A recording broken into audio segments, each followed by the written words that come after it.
Brincadeira, gente. Desculpa, mas eu tô nervoso. E não é um hábito, né? Não é um costume palestrar.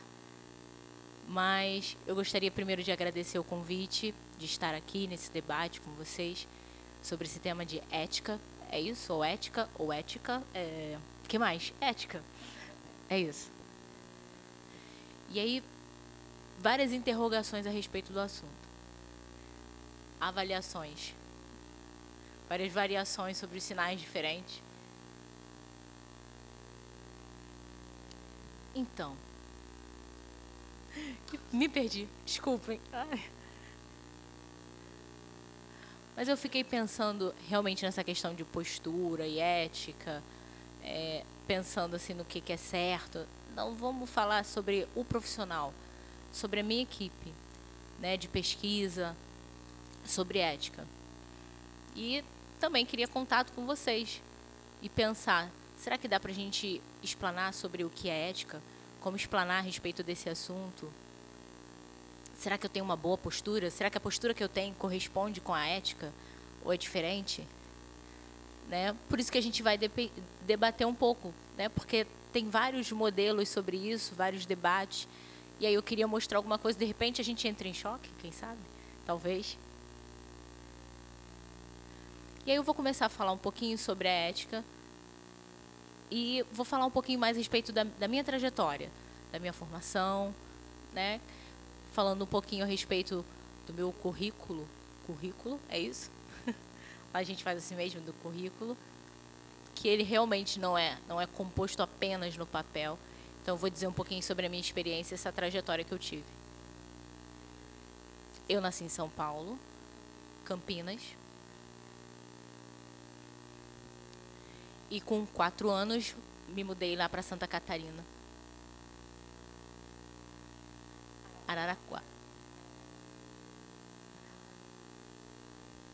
Araranguá, que é o nome esse é o sinal da cidade. Cresci lá, fiquei lá até os 19 anos. E aí foi onde eu comecei a aprender língua de sinais, com contato com os surdos. A minha mãe sabia alguma coisinha do alfabeto. Meu pai, meu padrasto, né, tinha muito interesse em aprender língua de sinais. E aí foi aprendendo um pouquinho do alfabeto. Foi treinando lá. Opa, tá bom? Tá melhor? Obrigada.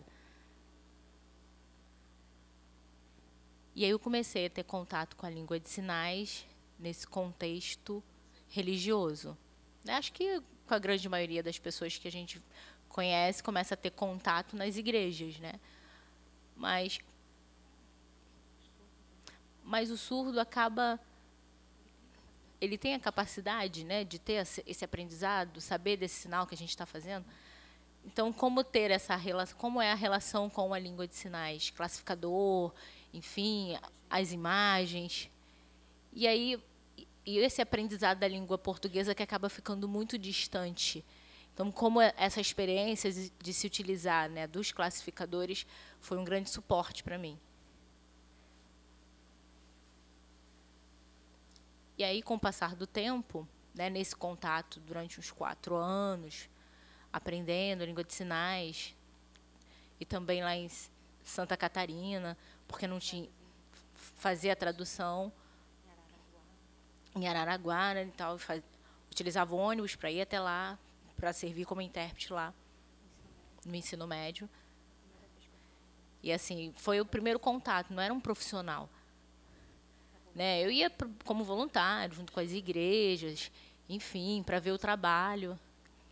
Mas eu não era profissional de verdade, eu não tinha uma formação, eu tinha um curso básico de língua de Libras. Então, eu ficava assim, pensando, como é que eu ia fazer para poder interpretar naquele espaço?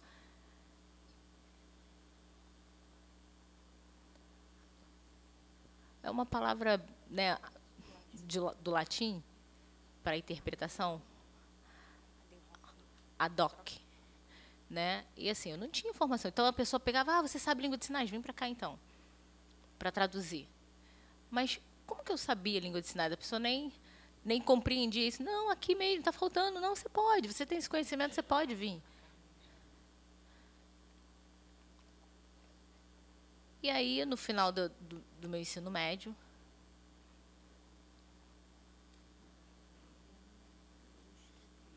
Brusque. E aí a gente foi para lá, em Blumenau, trabalhei lá, fiz a interpretação lá, no ensino médio, me formei. E aí vim para Florianópolis e comecei a trabalhar também como intérprete lá, no ensino médio, no Letras Libras, lá na UFSC. Né, nas inscrições, eu fiz a inscrição, entrei, passei, e aí tive que estudar muitas outras coisas. Mas em Florianópolis eu comecei a trabalhar trabalhei numa escola, como intérprete, daquele aluno surdo, né, que na verdade, como voluntário, e gostava e a menina começou, né, tanto ver o intérprete sentado ali, e aí começou a desenvolver uma paixão, né? Ficava atraída por mim. Não, aí até fiquei com ela. Eu, enquanto intérprete, fiquei com ela.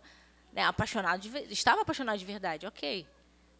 Mas aí depois ela acabou me largando, me abandonando, fiquei ali depressivo, fiquei triste, frustrado. Né? E aí, mas ela me ajudou também a me expressar de certa forma. E essa foi a minha primeira experiência na qual eu não fui ético nesse sentido.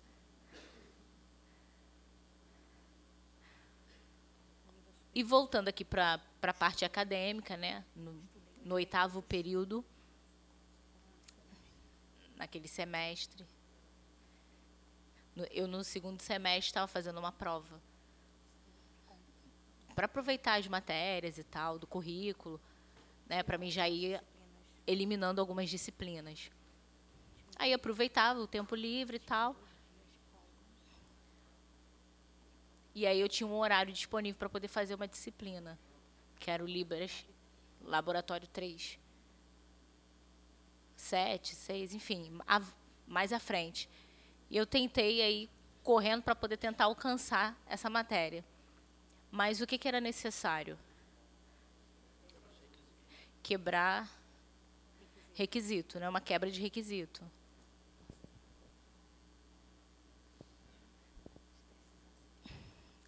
E aí eu fiquei em dependência, com umas 4 matérias à frente, para tentar acompanhar. E aí eu pulei algumas matérias e consegui ir para esse do laboratório Lab 3. E quem era a professora da matéria? A Ronice. Vocês conhecem, né? Realmente é isso. E aí que foi ótimo, conheci uma pessoa muito legal, e ela tinha muito interesse, apesar dela ser bastante exigente, né, séria, e aconselhava. Não, mas apesar da gente ter essa ideia dela, mas era uma pessoa muito legal. Aí a Ronice, não conhecia a Ronice, eu conhecia a Ronice de palestras, de seminários, né? E aí eu falei assim, ó, Ronice Quadros, a Ronice Quadros. E a gente interpretava assim, Ronice Quadros. Um outro intérprete, né? Falando assim, ei, sabe quem é ela? É a Ronice Quadros. Quem? Não, tá errado, esse não é um sinal dela. Ronice, não é Quadros. Então tem que fazer assim que é certo. E aí eu consegui quebrar, né, esses paradigmas, corri bastante, procurei bastante como fazer, onde está a Ronice e tal, que eu precisava da ajuda dela. FAPEU. E o que era o FAPEU? Né, era o intérprete de documentos, né, sigilosos da UFSC. E aí eu tentando localizar as portas lá fechadas com senha, enfim. E eu não conseguia entrar, e eu desesperado para tentar falar com a Ronice. E aí o que faz? Bem, eu tive uma ideia, vou ficar sentado aqui esperando. Aí alguém, a hora que a porta abriu para alguém sair para um lanche, eu botei o pezinho na porta e entrei, né? Parecendo até um espião. O 007, na verdade. Aí ainda tinha mais uma porta para abrir agora. O que eu faço? Bati na porta. Aí eu pensei, quem é? Era a Ronice. Dei de cara com a Ronice. Então, você me desculpa, que eu estou precisando quebrar algumas regras para poder alcançar uma disciplina, que eu estou na dependência, mas eu queria ir na Lab 3, da qual você é professora. Não, pode sim, claro, autorizou, deu parabéns, fiquei muito contente. E aí, será que eu fui ético neste momento em que eu botei o pé na porta para poder entrar? É, claro que não, mas... Enfim, ok, consegui fazer a disciplina.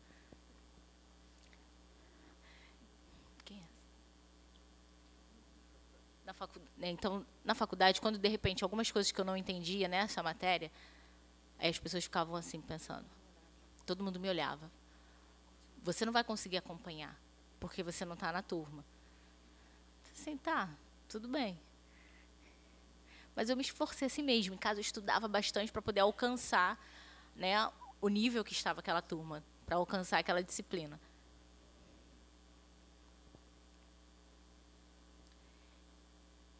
E aí, a última atividade lá que tinha para fazer de informação, sobre informação, piada, alguma coisa acadêmica, textos acadêmicos, música, era livre. Aí eu fiquei pensando, vou escolher música? Eu nunca tinha interpretado música. Essa foi a primeira vez, nunca tinha trabalhado com esse tipo de tradução. Mas como eu estava ali no segundo período, vendo um pouco sobre a questão da fonologia, da fonética, morfologia, dos sinais, das adaptações que eram possíveis fazer, dos recortes, né, do bilinguismo, por exemplo, lá no campus de Palhoça, né, que a gente aproveitou esse sinal, né, esse movimento de bilíngue de Palhoça com o IFSC, e aí a gente aproveitou isso, usou as configurações, eu pensei, bem, dá para mim fazer uma tradução de música também, utilizando, né, a fonologia, utilizando essas configurações de mãos, enfim, os parâmetros, e a gente tem condições de fazer as rimas. E aí eu comecei a fazer a tradução de uma música. Na hora eu percebi, comecei a ter ideias que poderiam combinar, de coisas que poderiam ser feitas e melhoradas e tal. Começou a pipocar ideias, né, na minha mente de como que eu poderia fazer aquilo. E ótimo, foi ótimo para traduzir, pegar o ritmo, o jeito da música, eu achei legal. Aí depois eu fiquei pensando, poxa, é possível a gente fazer, né, agora, né, há um tempo atrás estava namorado, né, agora já não sabia a língua de sinais, agora ela sabe o básico. E aí eu tinha interesse, né, em fazer isso, em traduzir, né, em atrair a pessoa com a música, né, aproveitar a música para mostrar, né, como se fosse um encanto, né, para ela fazer um pedido de casamento. Então eu preparei bem. Dá para fazer sim.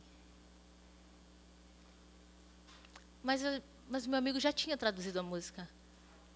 E ele já me mostrou, será que se eu fizer uma tradução é como se eu estivesse roubando a música dele, fizesse um plágio? Será que seria ético? Não é ético, não é ético. E aí eu perguntei a várias pessoas, as pessoas falaram assim, não, dá sim, faz. Né? Uma música, às vezes uma pessoa faz a música e existem várias versões da mesma música, né? Não tem problema. Tanta gente, você vai fazer do seu jeito. Tem razão. Então, eu peguei e fiz a tradução. Aí, meu amigo, poxa vida, hein? Você traduziu a música? Muito bom, não vou nem brigar com você, não. Podia ter escolhido outra música, né? Eu fiquei assim, meio sem jeito, tentando explicar, né? Poxa, mas o professor falou que podia. Aí, tá bom. A gente continua amigo, né? Então, tá. Mas faltou ética, assim, nessas 3 situações, né? Quando eu namorei com a menina, né, que era aluna, mas ela era maior de idade, gente, ela já tinha mais de 18 anos. Né? Quando eu coloquei o pé na porta lá no departamento para poder entrar, e quando eu peguei a música lá do colega que já tinha feito a tradução, será que eu fui ético nesse sentido, nessas 3 situações? E aí, por conta dessas 3 situações que eu contei para vocês, e aí eu queria discutir um pouco, né, se a língua de sinais isso seria aplicado para ser uma ética ou não. não é que eu esteja falando contra a ética, eu não seja a favor da ética, né, do código de éticas, não é isso. Não é essa a ideia. Mas eu fico pensando assim, no jeito, enquanto as pessoas veem esse código de ter que obedecê-lo estritamente à risca, né, sobre a questão de tradução mesmo, eu acredito que nós podemos melhorar e ampliar mais a nossa mente na questão desse código de ética. Pode clicar para mim, por favor? Foi o mesmo que fiz o desenho, viu, gente? Eu estou agora aprendendo a fazer as coisas visuais, identidade visual, então estou aproveitando. O que são esses? Do lado de cá, a questão da ética. Estou brincando. Isso é próprio de ouvintes aqui do ladinho.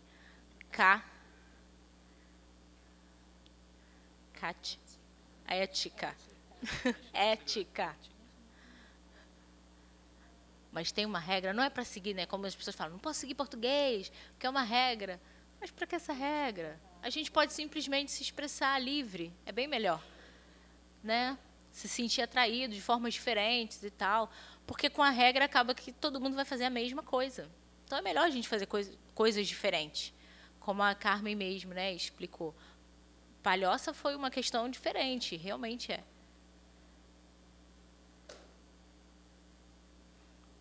Para mim, a ética significa o quê? Que acho que é uma coisa importante para nós entendermos. A ética é uma... Eu reflito como que eu tenho que agir dentro da sociedade, interagir bem, né? Esse é o objetivo da ética. Ela lhe dá uma experiência de relacionamento e de viver em sociedade de maneira harmônica. Esse é o objetivo dela. Esse é o básico do que eu reflito dentro dessa teoria da ética. Né? Eu tenho a minha liberdade, e a minha liberdade vai até onde começa a liberdade do outro. Né? Existe um limite, e eu tenho que tentar respeitar esse limite, assim como o outro também vai respeitar esse limite. Mas exatamente o que é esse limite? O que é certo? Será que todo mundo vai concordar? Se a gente fizer a mesma pergunta para pessoas diferentes, respostas diferentes virão. E aí, se você conversar, né, com uma pessoa, com várias pessoas ou com vários grupos de pessoas diferentes, né, separar as pessoas como num círculo, e cada um deles tem lá, qual é esse limite, esse meio? Dá para a gente colocar em lei, regimentar para todo mundo desses grupos obedecerem? E aí é o que a gente marca como ética. Mas não necessariamente é esse código rígido, né, do que está escrito.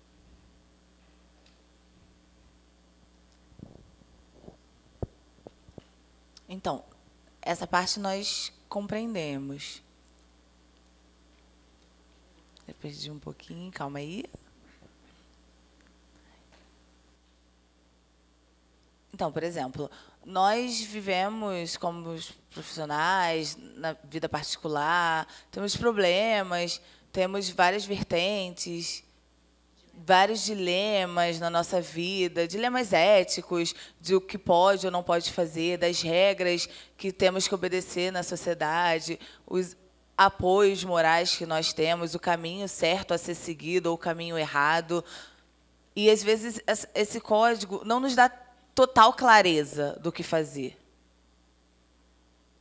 Então, é importante que nós compreendamos que o código de ética ele é geral para a sociedade. Ele é um princípio na sociedade, princípio profissional, diferente, se adequa diferentemente a cada profissional. Mas falando na área de intérprete, que são dos vários intérpretes no Brasil, temos intérpretes em várias áreas de atuação. E temos o Código de Ética da FEBRAPIOS. Lá nos Estados Unidos, tem o Código de Ética deles. E aqui nós traduzimos e adaptamos para o Código de Ética daqui do Brasil. E temos alguns objetivos. O primeiro, da segurança, a garantia do atendimento de qualidade para os surdos e ouvintes que são intérpretes, que usam a língua de sinais. Então, dá essa segurança de qualidade ao atendimento, ao respeitar esse código. Em segundo, o profissional ele precisa ter essa segurança para evitar problemas, até mesmo para ele, pessoais, para evitar qualquer tipo de problema profissional. Lá nos Estados Unidos, eles trouxeram aqui para o Brasil, o código, com regras duras. E nós precisamos nos distanciar para enxergar melhor o geral, a situação e a nossa realidade, porque difere de outro país. No artigo 6º, diz que nós precisamos focar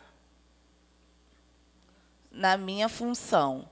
Por exemplo, eu não posso trabalhar acumulando funções, outras funções, e sim preciso focar na minha função. Mas o trabalho depende de onde eu trabalho. Por exemplo, estou trabalhando num congresso de interpretação, aí uma coisa mais formal. É muito diferente de dentro de sala de aula. Essa questão da sala de aula, o intérprete já está acostumado todo dia, mas assim, o congresso é uma coisa mais formal, eventual. Em sala de aula, o professor ele precisa de apoio para saber aconselhar, por exemplo, o apoio do intérprete, o relacionamento do intérprete com o profissional, por exemplo, fazer desenhos. Eu não posso botar uma opinião, por exemplo. A caneta está com defeito. Eu não posso falar isso enquanto intérprete? Uma coisa tão simples, por exemplo, desenhou ali e está com um pouco de defeito. Eu não posso ter essa intervenção? Sim, dependendo da área que a gente está atuando, sim, a gente pode ajudar. Também outro exemplo. Em outro artigo do Código de Ética, ele diz que nós precisamos oferecer a interpretação, se no momento não puder pagar, nós precisamos oferecer a interpretação mesmo assim. Mas, por exemplo, anteontem, na minha faculdade, na UFSC, teve um evento, um congresso, e me ligaram. Ô, Tom, você sabe Libras? Eu sei que você é intérprete. Eu queria perguntar para você, você pode ir lá voluntariamente interpretar? Oi? Aí eu perguntei, mas é sobre o quê? Ah, não, é sobre ciências, tecnologia. Ah, e pode ser pagar? Não, a gente não tem os recursos para pagar. Aí eu respondi, se me paga, eu também, assim, não aceito, porque eu já minha agenda não compete, mas eu aviso que vocês procurar outro intérprete para participar voluntariamente desse tipo de evento, em Florianópolis, você não vai conseguir. Só faltam 10 minutos.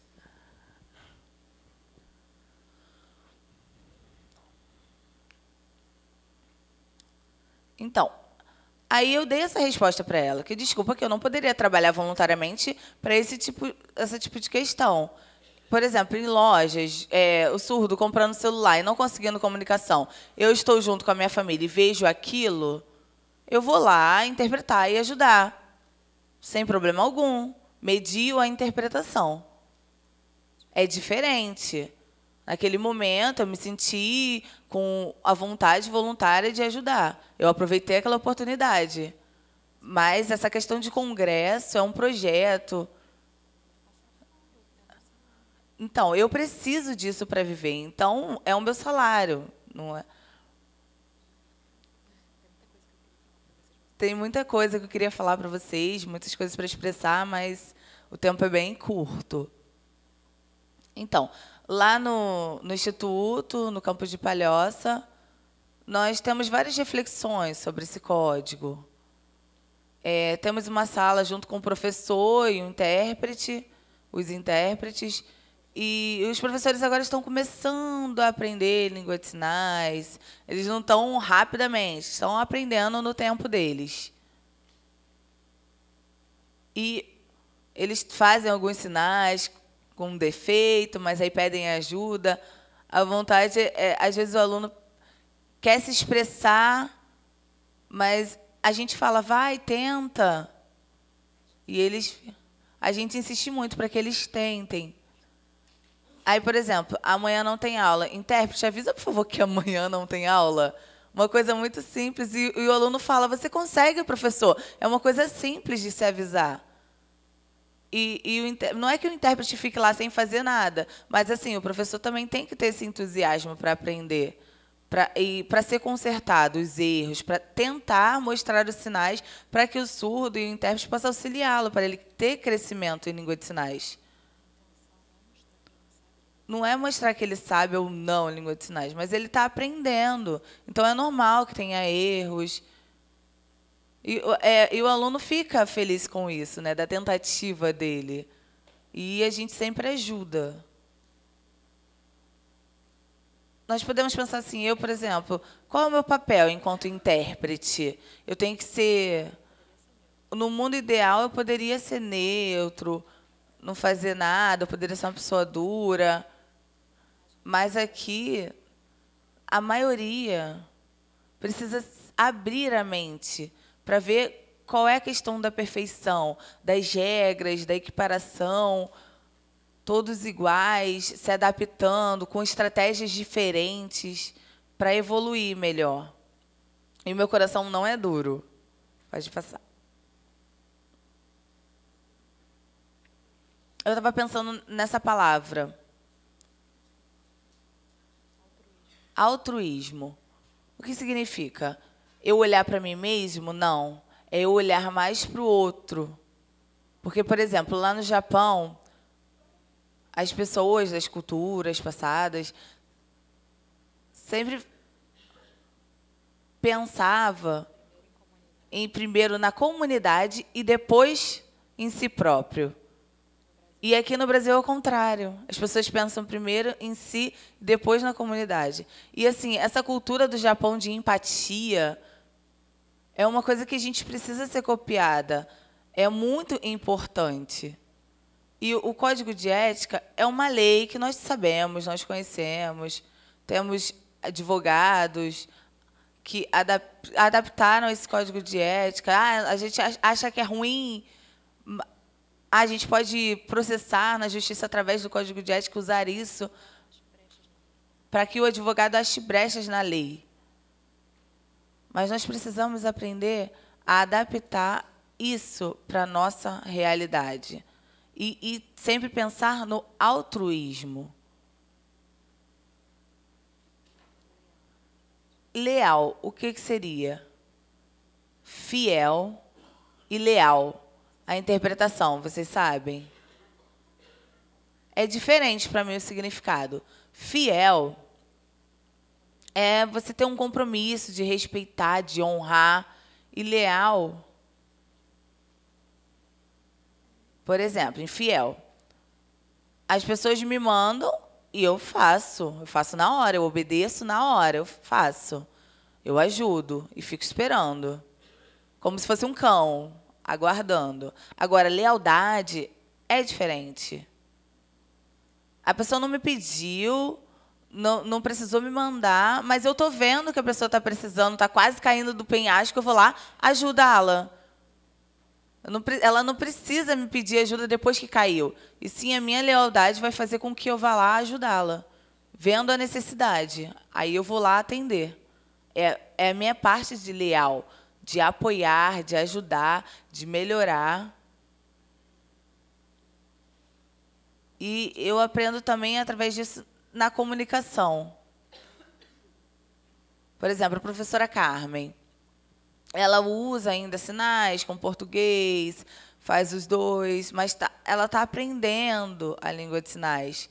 E temos o grupo de intérpretes que fala, lá, mas eu sou intérprete, a pessoa vai lá e faz os meus sinais no meu lugar e eu estou aqui esperando. Mas não, a gente tem que ter o quê?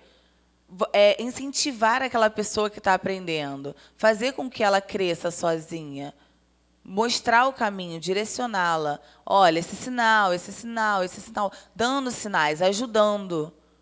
Porque o meu trabalho enquanto intérprete não é só interpretar, traduzir, e sim tem que externar isso, ajudar outras pessoas. A minha lealdade tem que ser posta em prática. A Ronice, uma vez, me mandou um e-mail e perguntou: você, o surdo, enquanto intérprete, você acha que nós precisamos... o surdo confia em você enquanto intérprete? Você... É essa questão da lealdade. Eu sou um parceiro leal.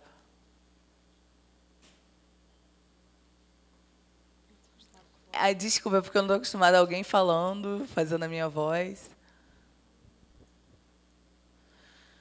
Sempre o quê? Por exemplo, na turma, tem uma turma pequena, eu vou lá e ajudo.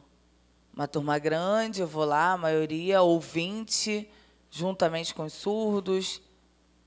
E eu vou lá fazendo a minha intervenção junto com o surdo sempre, ajudando.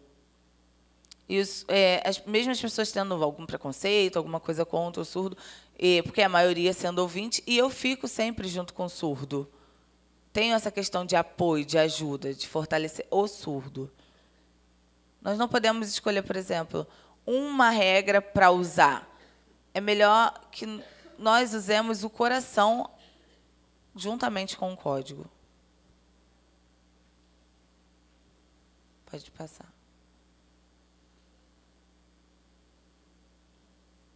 Oi?